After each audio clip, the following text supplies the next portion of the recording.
শীতকালের ফুল মানেই তো গাঁদা ফুল, আর এই ফুলটা কিন্তু সবার বাড়িতেই থাকে। আর গাঁদা ফুলটা দেখতে আমাদের বেশ সুন্দর লাগে। আজ বানাচ্ছি গাঁদা ফুলের পকোড়া। অবাক হয়ে যাচ্ছ? আমিও ফার্স্টে অবাক হয়ে গেছিলাম।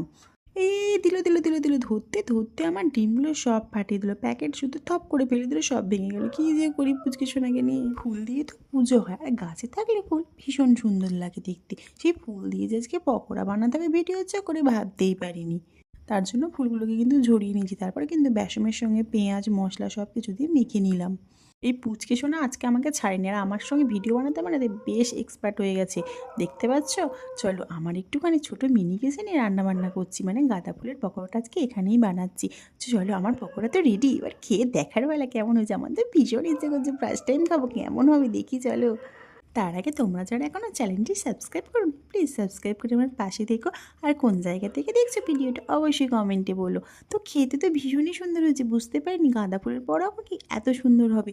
তো তোমরা একবার ট্রাই করো। টাটা, সবাই ভালো থেকো, সুস্থ থেকো।